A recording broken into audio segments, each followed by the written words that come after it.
Greetings to you all wherever you are watching me from. Ẹ kú dédé àsìkò yìí ní gbogbo ibi tí ẹ bá ti láǹfààní láti máa gbọ́ mi.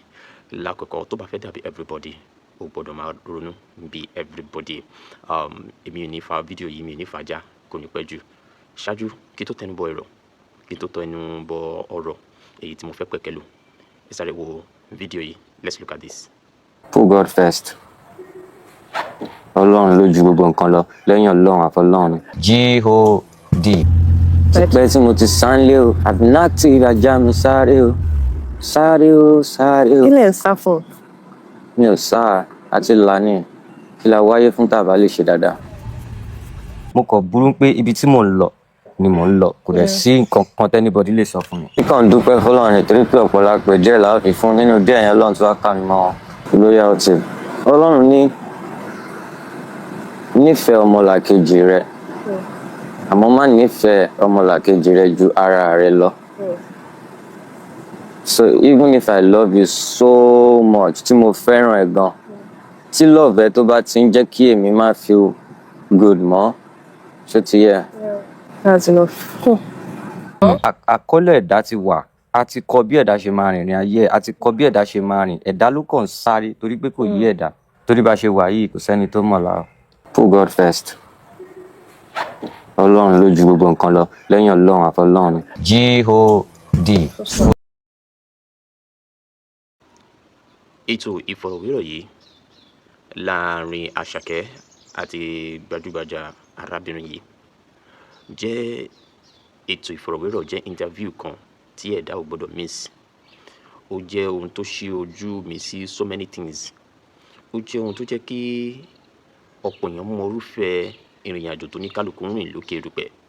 Gẹ́gẹ́ bí mo ṣe ṣe ìlérí ṣáájú pé mi ò ní fàájà, mi dẹ̀ ní sọ̀rọ̀ jù lórí ẹ̀. Má kọ̀ jẹ́ kí ẹ mọ nǹkan kan tí ó ṣe pàtàkì tó yẹ kẹ́ ẹ dìmú nínú ètò ìfọ̀rọ̀wérọ̀ Asake àti arábìnrin yìí, nítorí pé títí láé ni àwọn ọ̀rọ̀ tó wà nínú ẹ̀, most especially ọ̀rọ̀ tí Asake sọ, yóò máa ró kíkíkí lọ́kàn àwọn èèyàn kan láti dé ibi àṣeyọrí ìyẹn tó bá wà determined. Ẹ jẹ́ kí n kọ́kọ́ bẹ̀rẹ̀ pẹ̀lú ọ̀rọ̀ kan tí Asake sọ. Ó ní put God first. Ó ní put God first, G-O-D, nínú gbogbo ohun tó bá ṣe. That brings me to some things about this popular Afrobeat singer, Asake, that they know that God matters in everything. Ó ní jẹ́ kí Ọlọ́run jẹ́ àkọ́kọ́ rẹ̀. He said it. If you truly watch the interview very well, he said, God first in everything you do. And be grateful. Be grateful in everything God has bring to your doorstep. Be grateful for every opportunity God has bring your way. Asake mọ iyì, ó mọ rírì àwọn àǹfààní ẹ̀bùn tí Ọlọ́run ṣe bẹ́ẹ̀ tí ó fi fún. Ó sọ nínú ọ̀rọ̀ yẹn, he was grateful. Ìwọ náà mọ bí a ti ń dúpẹ́ torí ẹnìkan torí ọ̀la ni. You don't know where you are still going, but be grateful of the little things you have right now. Asake said something in that video that ọ̀pọ̀ lápè díẹ̀ la fi fún, Olúwa mo dúpẹ́ pé ó kà mí mọ́ wọn. That goes a long way. That is. Èmi kàn dúpẹ́ fọlọ́run nítorí pé ọ̀pọ̀lọpọ̀ díẹ̀ la ó fi fún nínú díẹ̀ yẹn Ọlọ́run tí wàá kà mí mọ́ lóyà ọtí. Ọlọ́run ní nífẹ̀ẹ́ ọmọlàkejì rẹ, àmọ́ má nífẹ̀ẹ́ ọmọlàkejì rẹ ju ara rẹ lọ. So even if I love you so much, tí mo fẹ́ràn ẹ gan, tí love ẹ tó bá ti ń jẹ́ kí èmi má feel good mọ́, ṣó ti yẹ. That's enough. Asake said something in that video that ọ̀pọ̀ lápè díẹ̀ la fi fún, Olúwa mo dúpẹ́ pé ó kà mí mọ́ wọn. That goes a long way. That is very deep. So Asake really knew that so inú industry ọ̀pọ̀ lápè ní tòótọ́, ṣùgbọ́n díẹ̀ la fi fún. And for the little time he was able to go deep in the industry, he do not take it for granted. He recognized God. Ó dúpẹ́ lọ́wọ́ Ọlọ́run wípé òun dúpẹ́ wípé Ọlọ́run kà òun mọ́ àwọn ènìyàn díẹ̀ tá a fi fún. And also mentioning that in everything you do, put God first. In your career, in your business, in anything you do, as an upcoming music artist, put God first. Like Asake said in that video is not just ordinary video. It's a video that you need to digest very well. Listen attentively and you see that Asake truly ọ̀pọ̀ àwọn èèyàn máa wò pé wọn ò mọ Ọlọ́run, wọn kàn wọ́n ti darapọ̀ mọ́ ayé. wọ́n darapọ̀ mọ́ ayé wọn darapọ̀ mọ́ ayé. What I heard from Asake ó ti tó lọ́tọ̀ láti mọ̀ pé àwọn náà wọ́n recognize Ọlọ́run, wọ́n recognize God involvement in their career. So these are the things that you should note about these people. Wizkid, Burna Boy, Davido. Now Asake is saying it, that recognize God. Apart from that, secondly is that we always remember people that help you to the top. Má gbàgbé orísun. When others are seeing dust, there will be a particular person that will see gold in you. Lala says something in that video. Ẹ jẹ́ ká wò. Ẹ̀gbọ́n ẹ̀ ni mo sáwọn gbẹ́gbọ́n ẹ̀ ni mi sá. So tí a bá lè àádìí ọ̀nkù mọ́ ẹ̀gbọ́n lọ́dún ìṣẹ̀lẹ̀ náà ní gbogbo ẹ̀ náà ni àtijọ́ tí mo ti rí lọ́dọ̀ àwọn mo ti láìkẹ́ because ọjọ́ ọmọ tí mo rí pé bó ṣe ń wojú ó ti láwọn wọ́n lọ tó ti mọ̀ pé eléyìí burú àní mi gángan èmi gan stubborn so àwọn tó mọ̀ mí mọ̀ pé mo burú nígbà tí normally láti lè máa sọ fún nǹkan wà nù ẹ the quality is the talent wà bẹ́ẹ̀ ọmọ tó rẹ̀ ń gbọ́rọ̀ ṣe gbà mo rí pé ń gbọ́rọ̀ ọkàn stubborn ni. Are you still stubborn? Àgbà tí ń dé náà ṣe fẹ́ stubborn táwọn Lala ni so. Lala said something and you edit. Lala see the gold in Asake while others see dust. Ibi tí Lala ti ṣe àlàyé pé òun rí talent, òun rí so many things, òun dẹ̀ mọ̀ pé eléyìí wà ń bẹ̀, ó máa make it. There will always be somebody that will trust in, that will believe in you, that yes, you can achieve it. And they will help you to the top. They will never leave you. Wọ́n ní fiẹ́lẹ̀ ní agbede méjì wípé a ti gbìyànjú àti ràn ẹ́ lọ́wọ́ débi tó yẹ ká ràn ẹ́ lọ́wọ́ dé. Look at what Lala did for Asake, and forever ni Asake fi ń wà grateful sí Lala. Ó mẹ́nu bà Olamide, ó ní Olamide will always be, Olamide Baddo will always be in his position in his life. Mo dẹ̀ mọ̀ pé position tí Asake fi Olamide sí is not a low position. Ó mọ value Olamide Baddo nínú ayé ẹ̀. Same goes to Lala. Òbí Lala ṣe ìrànlọ́wọ́ in time of ètò ẹ̀kọ́, music career. There was part of that interview that Mama Asake sọ di mọ̀ pé nígbà tí Lala pé òun ṣé ẹ lè handle ẹ̀, and he said yes, there's nothing nípa àwọn àṣẹ, and glory be to God. The one interview you will see that it is beyond relationship. Ó ti kọjá, ó ti di ẹ̀jẹ̀. Lala ti di family, and look at where Asake is today. He will never forget Lala and the likes of Baddo, Olamide Baddo, that has helped him to the top. So this is for you. Gbogbo àwọn èèyàn tí wọ́n ràn ẹ́ lọ́wọ́ ní ìsìn, are you taking note? Are you trying to recognize them now and when you get to the top? Ṣé rí gbogbo nǹkan tí Asake ṣe fún Lala, it goes a long way. Tó bá fẹ́ dàbí everybody, gbọ́dọ̀ máa ronú bí everybody. Èmi kọ̀ rí wípé Lala will make good impact nínú ayé Asake débi tó fi dé lóyún, and Asake no, ó dẹ̀ mọ yìí, kò take it for granted. So have it at the back of your mind. Don't forget people that help you to the top when you get there. That's one thing. Àwọn èèyàn á fẹ́ bu ẹnu àtẹ́lù ẹ, but remember them. Má gbàgbé orísun rẹ o, torí odò tó bá gbàgbé orísun má gbẹ. Now let's go. Next one is that. Did you know you were going to be this big? Yes. I go get money to shop for me. Wọ́n ṣe alákọ̀ọ́kọ́ lélẹ̀. Àkọ́kọ́ ó ṣẹlẹ̀ ní ibi tí wọ́n ti bí mi, Lagos Island. Gbogbo èèyàn mọ̀ mi. Mo kúrò níbẹ̀, mo lọ sí Ilé Ifẹ̀. Gbogbo èèyàn mọ̀ mi. Mo kúrò níbẹ̀, mo lọ sí Ìkòròdú. Gbogbo èèyàn mọ̀ mi. Mo kúrò níbẹ̀, mo padà wá síbi tá ti bí mi gangan. Gbogbo èèyàn mọ̀ mi. Gbogbo èèyàn mọ̀ mi ní Nàìjíríà. Mo kúrò ní Nàìjíríà, mo tún lọ sí California. Gbogbo èèyàn mọ̀ mi. Kò kí ń wọnú orí mi. Believe in yourself. Don't give up. There's light at the end of the tunnel. Is that if you don't give up? These are things Asake walked through. In that interview, that lady asked Asake, do you know you're going to be great in life? And Asake said, yes, I know I'll be great in life. He said, I stay focused. And that word is enough for somebody to make it in life. He was determined. Focused. Kò sọ di mímọ̀ wípé pẹ̀lú gbogbo nǹkan tó ṣẹlẹ̀ oríṣiríṣi òun máa lose everything. He said it and he worked towards it. Asake was very, very hardworking personality. He was doing it. Ó mọ̀ pé music yẹn ó ní ọ̀nà kan tó ń mọ̀ lélẹ̀. Òun dẹ̀ tẹra mọ́. Òun dẹ̀ ń ṣe tó fi di wípé ó bọ́ sí ojú ẹ̀ fún òun. He believed in himself. He had faith in himself. Today, you don't me. Have faith in yourself. Don't give up yet. No matter what they are saying to you, stay focused. Set your eyes on the goal. And don't let anybody discourage you.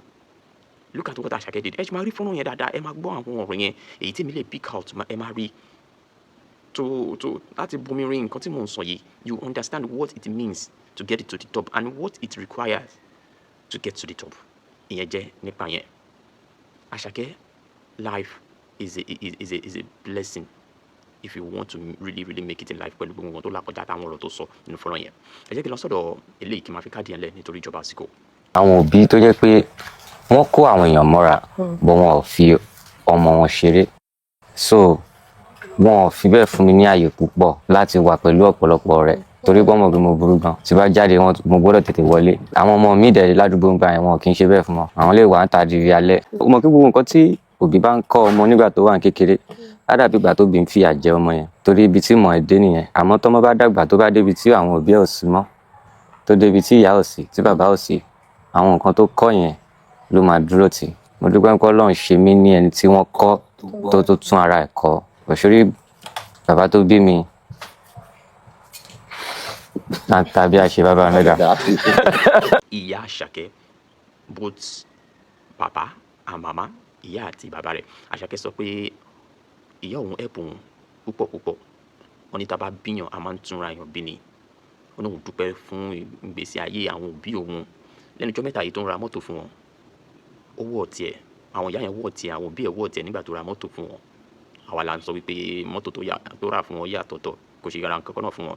Ẹ̀yin lẹ́lẹ́jọ́ tó bá fẹ́ dàbí everybody ó gbọ́dọ̀ máa ronú bí everybody. But ìyá Asake náà help Asake in the journey. Ó gílì ṣe ìwọ̀n tó lè ṣe. And he said it. He was even crying that Asake could make it. These are the things. And you be at alágbàtọ́, please, in everything you are doing, always try to help your children. Ọmọ ẹni kì í burú títí ká lè fún ẹkùn pàjẹ́. No matter how stubborn, wọ́n ní Asake stubborn gan. Nípa ìgbà mi ò lè kún nílé, but still yet they still believe in him. They still have faith in him that ọjọ́ kan ọmọ yìí náà ayé ẹ̀ á gba àyípadà ọ̀tun. And see the result now. Ìyá Asake sọ so many things. Kódà nígbà tó di ọ̀rọ̀ ètò ẹ̀kọ́, ó ní àwọn wà skeptical láti yọ̀ǹda rẹ̀, but Lala convinced them. So look at it now. Ẹ wo bí wọ́n ṣe wá ń jèrè Asake àtòhun mèremère tó ń ṣe fún. So fún gbogbo ẹ̀yin òbí, ẹ jọ̀ọ́ ẹ di part yẹn mú lórí ọ̀rọ̀ tí ìyá Asake sọ. Use it for your own children. Gbogbo wọn náà á jẹ́ ènìyàn láyé, a máa jèrè wọn. Oúnjẹ ọmọ ní kúrò lẹ́nu ẹnì kọ̀ọ̀kan wa. Wọ́n sọ dímọ̀ pé fọ́nrán yẹn ẹ wò dílẹ̀ dáadáa. Àwọn ọ̀rọ̀ yìí wọ́n jẹ́ ọ̀rọ̀ tó deep tí mo lè rẹ̀ wípé ó máa ṣe ìrànlọ́wọ́ fún yín. Màá fi yín lẹ̀ pẹ̀lú ẹ̀ tó bá jẹ́ ìgbà àkọ́kọ́ tí yín rèé. Ẹ má gbàgbé láti like, comment, kẹ̀dẹ̀ share. Ẹ dẹ̀ má gbàgbé láti subscribe nítorí níbí yìí we inform, we educate, we entertain. Tó bá fẹ́ dàbí everybody ó gbọ́dọ̀ máa ronú bí everybody. So lórí ọ̀rọ̀ tó wà nílẹ̀ yìí, ẹ jẹ́ kí abomirin dáadáa kó lè dùn gbọ́. Ẹ̀yin náà rí gbogbo ọ̀rọ̀ tí Asake sọ. Ẹ dì mú o, to whom it may concern, very deep. Ó yá, ẹ jẹ́ ká bá wọn débẹ̀. Tipẹ́ tí mo ti sánlé o, àbí láti ìrajà mi sáré o. Kí lẹ̀ ń sá fún? Mi ò sá àti lani, kí la wáyé fún tàbá lè ṣe dáadáa.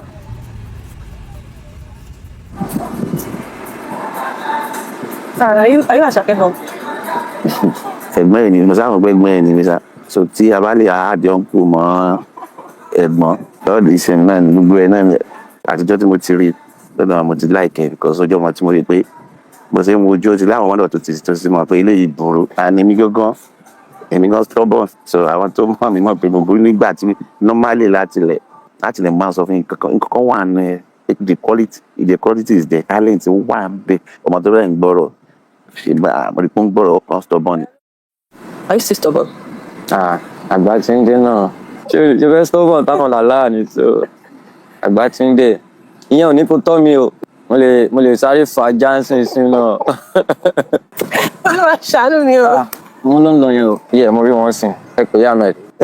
Wà láìtàlẹ́ àti fẹ́ẹ́ débẹ̀ ìyá mi Ọlọ́run bá ń gbọ́.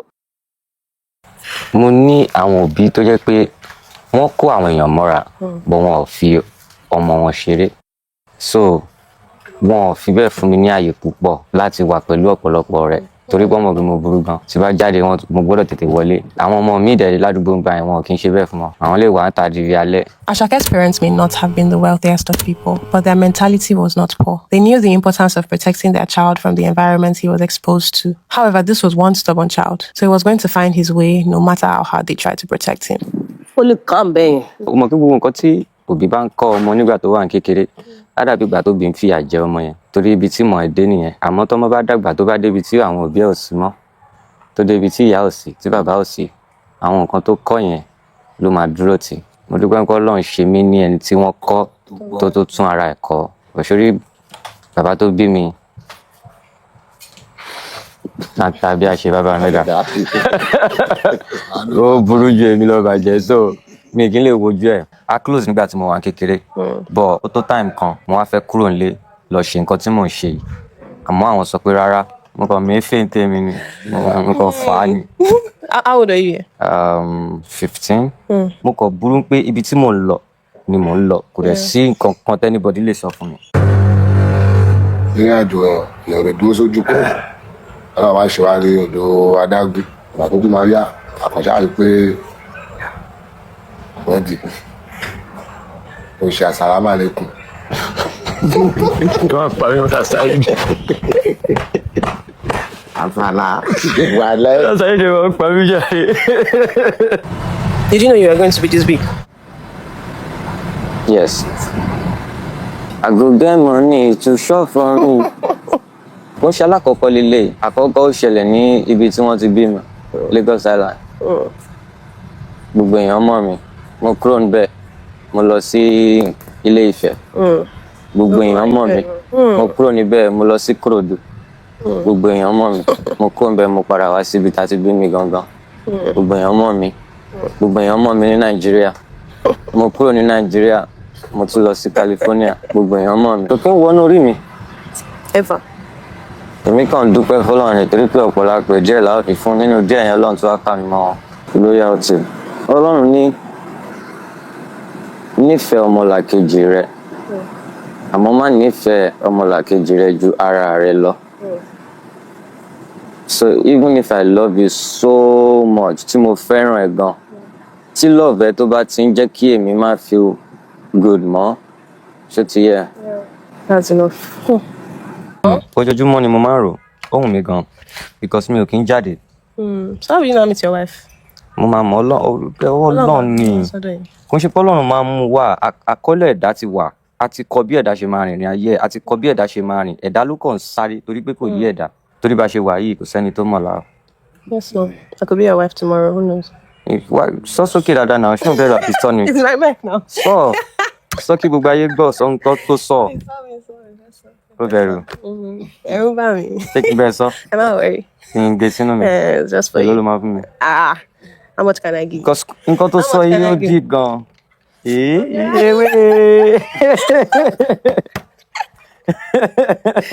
You have a babe now. My mom is my babe. I knew you say music on my mother. I don't know. I just knew it. So tọ́lọ́run bá sọ pé ó ti yá o ìyàwó mi ó yẹ kí n ti ní yàwó why not I look good. Feel me? So báyìí mo ṣe ń fàájà mo ṣe yóò mọ̀. O feel me? Say no more, say no more, say no more, say less. Mo kàn ṣe wá ń gbòòrò mọ̀ mo ṣe ń Tókì a ṣe wá ń mọ̀. Toki, what kind of girls does he like? If you say anything here tó bá sọ anything. He likes type of girls on earth. Oh, that's my G, man. You shouldn't say anything. You had a chance to say one last thing before you leave there. What would you say? Put God first. Ọlọ́run ló ju gbogbo nǹkan lọ lẹ́yìn Ọlọ́run àfọlọ́run ni. G-O-D.